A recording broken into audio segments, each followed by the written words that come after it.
Charles is not the pushover that the press seems to think he is and that they're trying to present him as being. He has not been taking his side. He will not be exploited. Meghan believed her latest move would remind the world that her royal connection had never disappeared. But within hours, Tom Bower raised one devastating question, one that transformed a carefully controlled announcement into a public confrontation the Sussex camp may not have been prepared to fight. The backlash was already gathering force before most people fully understood what Meghan had done. Headlines began shifting in tone. Supporters rushed to defend her. Critics accused her of testing royal limits once again. Yet beneath the noise was a deeper mystery, because the controversy was not simply about an announcement. It was about the meaning hidden inside the language Meghan had chosen. Nothing appeared accidental. The timing was precise, the presentation polished, and the wording carefully controlled. It allowed Meghan to place herself back at the center of the royal conversation without requesting public approval from the palace. To those who admired her, it looked like an act of independence.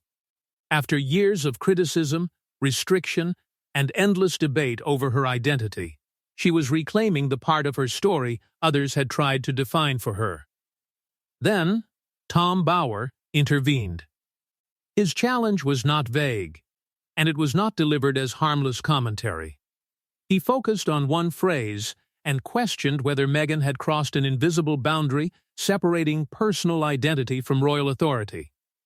Suddenly, the debate changed.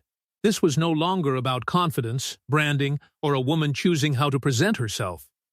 It became a question of legitimacy, permission, control, and whether anyone outside the palace could reshape the value of a royal title without the institution responding. For Meghan, the stakes were deeply personal. The title represented more than ceremony. It carried memories of sacrifice, rejection, expectation, and the future she once believed she would have within the monarchy. Giving it up could feel like accepting that the palace had successfully erased her. Using it boldly, however, risked reopening every accusation that had followed her departure.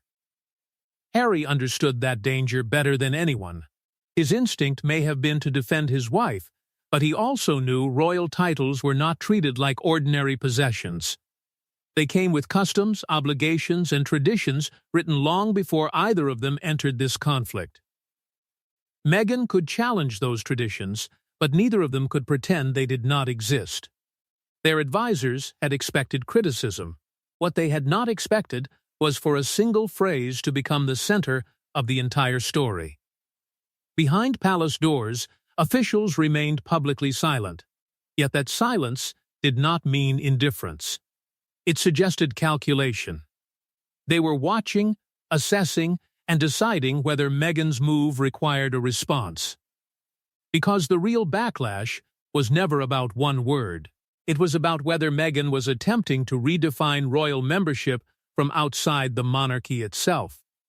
But to understand why Bower's question landed so heavily, the story must return to the moment Meghan's team decided that the royal connection was still too powerful to leave behind. Behind the polished photographs and carefully chosen language was a deeper calculation. Meghan was not simply launching another project, she was deciding how much of her royal identity could still be used, how openly it could be displayed, and whether the palace had any power to stop her. For years, Meghan's public identity had existed between two competing stories. In one, she was an independent global figure, building a future beyond royal control. In the other, she remained permanently connected to the monarchy, a former working royal whose name, marriage, and influence could never be separated from the institution she had left behind. Every new venture forced those two identities to collide. That tension shaped the private discussions surrounding her latest move. Removing royal language completely might have appeared cleaner, but it also risked weakening the very recognition that made the announcement powerful. Advisors understood that the Duchess of Sussex title carried international weight. It opened conversations, attracted attention, and connected Meghan to a history no ordinary brand could reproduce. Some argued that she should not surrender it. The title came through her marriage, but it had also become part of her public life, her personal struggle, and the identity the world knew.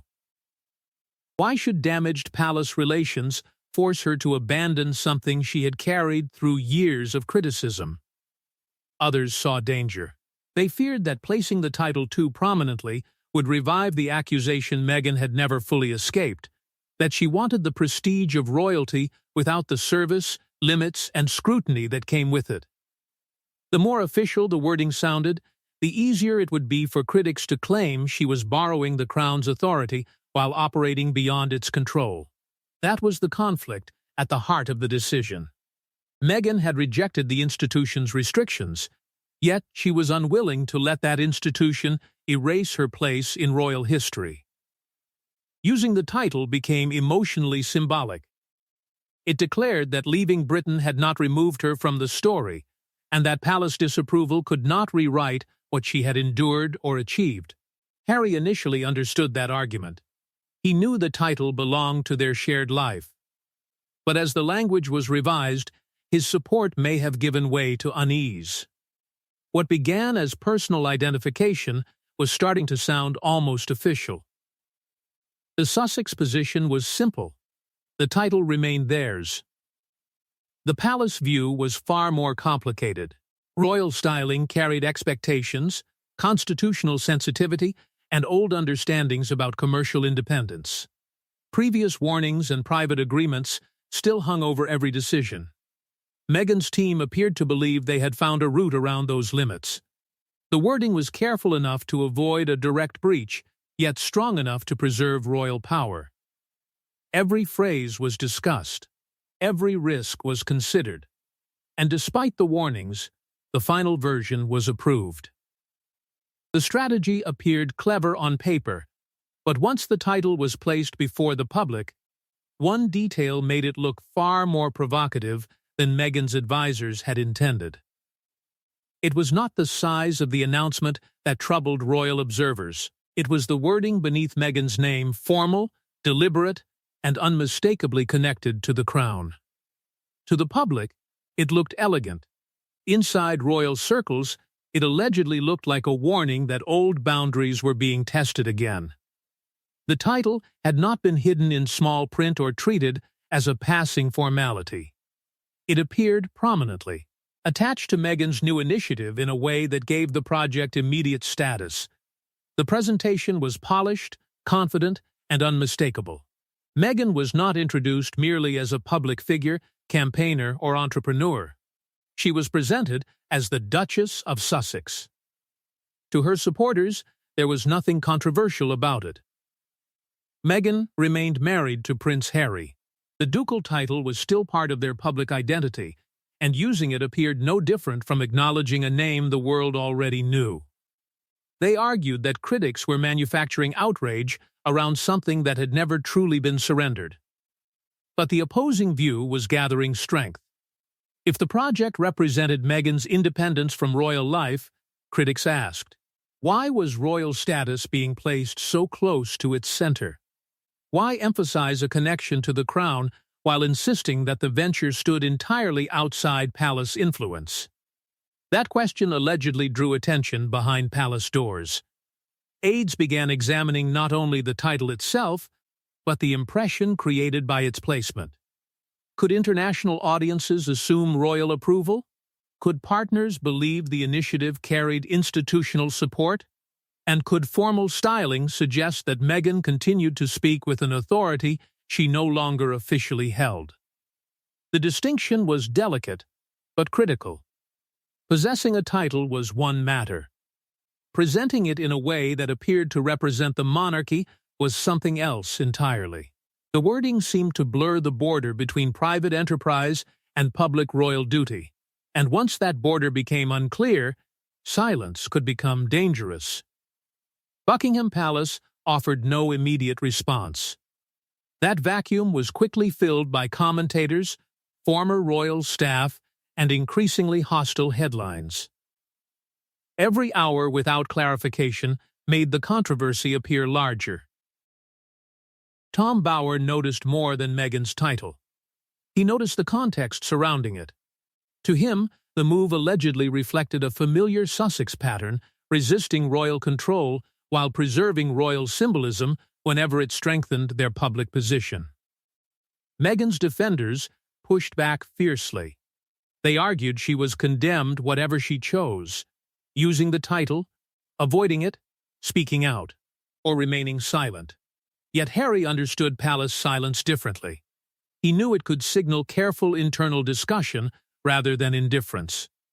Then, Bower asked the question others had circled but avoided. What exactly was Meghan claiming through this title move? That question finally exposed the real controversy and revealed why Meghan's latest decision was being treated as more than a simple matter of personal style. Then Tom Bower said what palace insiders had refused to say publicly.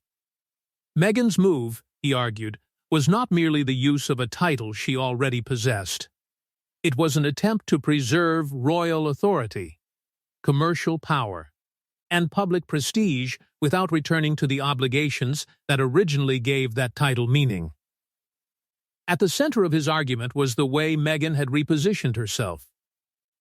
The Duchess of Sussex styling was no longer sitting quietly beside her name. It had been placed prominently within a new independent venture, giving the project an immediate connection to royalty even though the palace had no public role in it. Bower questioned whether this was simply personal identification or something far more calculated. Was Meghan using the title because it remained part of her legal and social identity, or because those words offered instant credibility, influence, and attention that an ordinary name could never command? His accusation cut directly into the contradiction that had followed the Sussexes since their departure. Meghan had rejected palace control, challenged royal traditions, and spoken about the pain she associated with the institution. Yet, Bower argued, she was still drawing power from the hierarchy she had criticized. That transformed the dispute into a larger battle over ownership.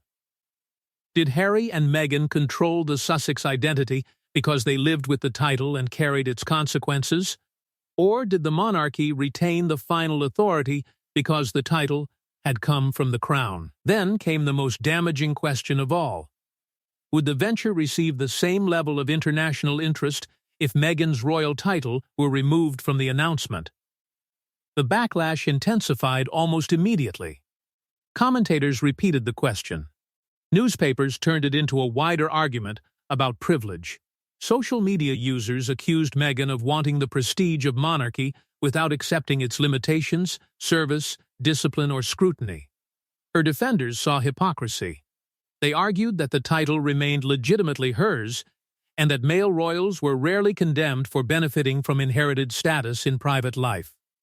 Why, they asked, should Meghan be forced to erase a title simply because she had refused to remain silent? For Meghan, that argument would have carried deep emotional weight. Once again, her name, marriage, and identity were being treated as possessions controlled by palace tradition. To retreat could feel like surrender. To stand firm could make the conflict even more dangerous. Harry could see why the criticism was not fading.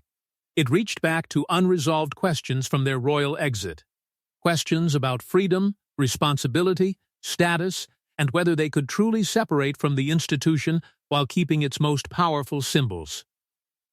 Formal removal of the Sussex title remained politically difficult, but another possibility was beginning to surface. The palace could reconsider how the title was publicly presented and where its use might cross into implied royal authority.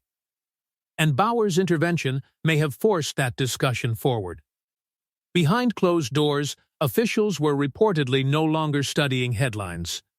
They were returning to old agreements, private understandings, and documents created when Harry and Meghan first stepped away.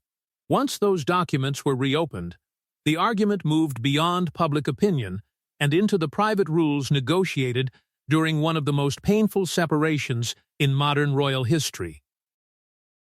Years earlier, Harry believed the terms of his departure had drawn a final line between his family and his future. But the renewed title dispute allegedly forced palace officials to revisit promises, restrictions, and carefully worded understandings that neither side had ever fully interpreted in the same way. The negotiations surrounding Harry and Meghan's withdrawal from senior royal duties had been emotionally brutal. They were presented publicly as an orderly settlement, but beneath the formal language sat anger, disappointment, and questions neither side had truly resolved. Every sentence had been examined. Every privilege had been measured against a responsibility. Yet the final agreement left enough uncertainty for both camps to believe they had protected what mattered most. Harry and Meghan retained their Duke and Duchess of Sussex titles. They agreed, however, not to use certain royal styling in a way that suggested they remained active representatives of the crown. On paper, the distinction appeared clear. In reality, it created a gray area wide enough for future conflict. Harry believed the arrangement protected his family's dignity. He thought they could keep their place in royal history while building an independent life beyond palace control. The monarchy appeared to hold a different understanding. To senior officials, the agreement carried an unwritten moral boundary. Royal identity should not be used so aggressively that private ventures appeared to borrow official prestige. Now those competing interpretations were colliding. Old documents were reportedly reconsidered. Meeting notes, correspondence, and carefully recorded understandings suddenly mattered again because Meghan's latest presentation seemed to test the limits of what had been agreed. The question was no longer whether she possessed the title. It was whether the way she used it challenged the spirit of the settlement. For Harry, that possibility carried the sting of betrayal. If palace officials treated one disputed announcement as proof that the agreement had failed, then the stability he believed he had secured had never truly existed. Meghan's argument was equally forceful. Vague restrictions could not be expanded whenever her work attracted attention. She could not accept a system in which success automatically triggered new limits while failure was used to mock her independence. William and senior advisors allegedly saw a broader danger. If the Sussexes could use royal identity without clear restraint, other non-working royals might demand the same freedom. What looked like a personal dispute could become a precedent capable of weakening palace control for generations. Charles faced the most painful choice. Protecting the institution might require confronting his younger son again. Remaining silent, however, could suggest that the monarchy no longer controlled the meaning of its own titles. Palace strategists understood another risk. Direct punishment could strengthen Meghan's claim that the royal family remained determined to control her. So a quieter response began to appear more effective. Not immediate removal, but distance, reduced recognition, and the slow weakening of the Sussexes' royal relevance. As the palace weighed its options, the dispute reached Harry himself and forced him to choose between defending Meghan publicly and confronting what he had privately feared for years. For Harry, the title controversy was never simply about branding. It carried the weight of everything he had lost: his position, his family relationships, his military identity, and his belief that he could leave royal duty without being erased from the royal story entirely. His first instinct was immediate and deeply personal. To him, the backlash looked less like a fair debate and more like another coordinated attempt to humiliate Meghan. He had seen the pattern before. One phrase became a headline. The headline became an accusation, and the accusation soon overshadowed everything she had tried to create. Harry wanted to respond.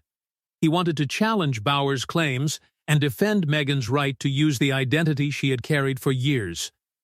But advisors warned him that an angry statement could make the situation worse. Any emotional reaction might be presented as proof that the criticism had struck a nerve, giving Bauer's argument even greater force. That warning exposed the tension already growing between Harry and Meghan. Harry understood royal protocol in a way Meghan never wished to accept. He knew that titles came with unwritten limits, guarded traditions, and consequences that were rarely explained until someone crossed the line. Meghan, however, refused to let palace customs determine how she would present herself outside royal life. Harry had allegedly expressed concern about making the title too prominent. Even so, he supported Meghan's right to make the final decision. He understood what the title meant to her. Yet now the very choice he had defended was placing them both under renewed scrutiny. Meghan believed silence would look like weakness. Harry's experience told him something different. Every direct confrontation with the palace had seemed to produce harsher consequences, deeper isolation, and another wound that never fully healed. Their private disagreement became more painful when Meghan allegedly questioned whether Harry still felt emotionally controlled by his family's rules. The question cut deeply. Harry had promised they were building a life beyond that system, yet the title now under attack had come through him. It connected Meghan to the monarchy he had tried to escape, leaving him trapped between guilt and loyalty. He reached out through trusted intermediaries, hoping to learn whether the palace was truly considering action. No reassurance came. The response was guarded. Senior royals were monitoring developments. That phrase widened the danger. Harry began to fear that renewed conflict could place not only Meghan's title under examination, but also the future status of their children. Defending one decision too aggressively might reopen every unresolved question surrounding the Sussex family's remaining royal ties. Then, more troubling news arrived. The backlash was no longer limited to commentators and hostile headlines. It was beginning to affect the project Meghan had intended the title to strengthen. The controversy had now escaped royal circles, and as public reaction intensified, Meghan faced the most dangerous possibility of all, that the title meant to elevate her move was beginning to overshadow it completely. What was meant to be a confident new chapter quickly became another referendum on Meghan's relationship with the monarchy. The project itself faded into the background as every interview, headline, and online argument returned to one explosive accusation. Was she building independence or selling royal proximity? The shift happened with brutal speed. Coverage that should have explained the purpose of Meghan's initiative became consumed by the title beneath her name. The message she wanted to promote was pushed aside.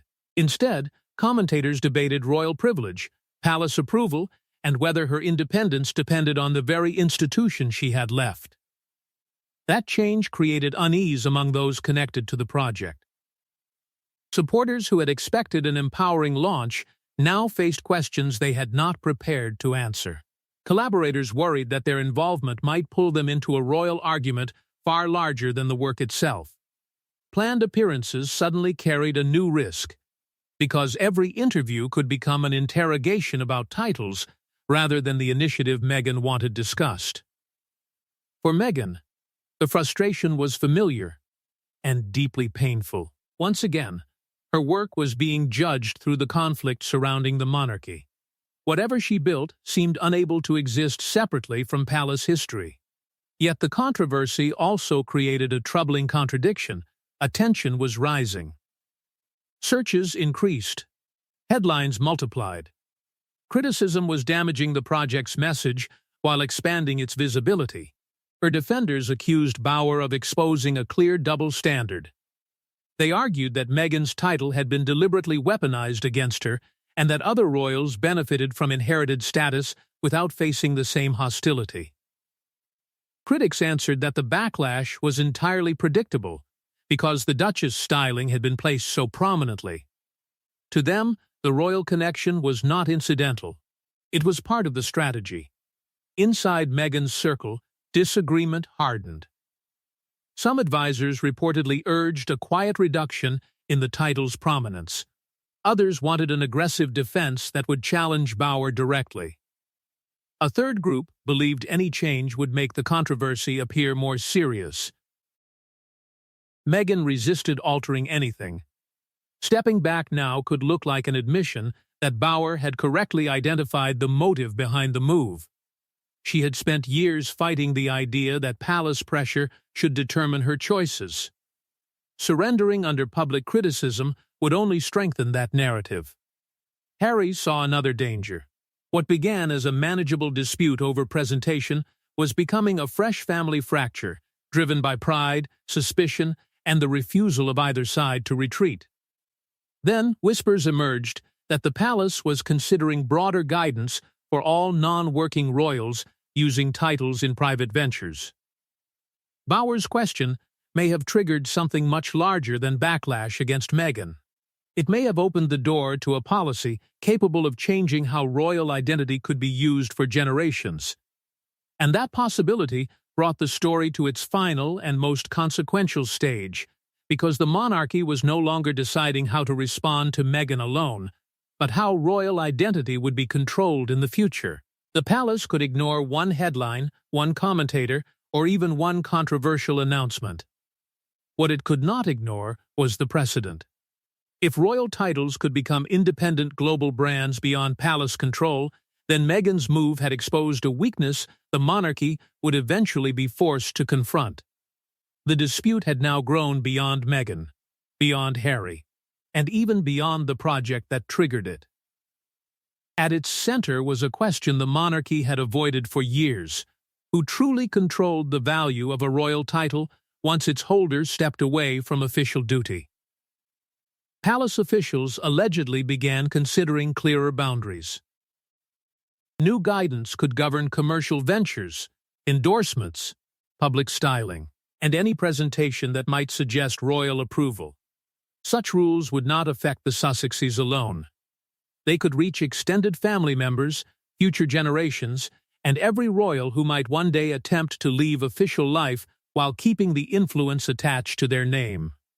That possibility placed Charles in an impossible position. Any policy introduced now would be interpreted as punishment aimed directly at his younger son and daughter-in-law. Silence, however, risked allowing uncertainty to harden into precedent. William was believed to see the danger differently. For him, personal discomfort could not outweigh institutional survival. Ambiguity might prevent confrontation today, but it could create a larger crisis for the future monarchy.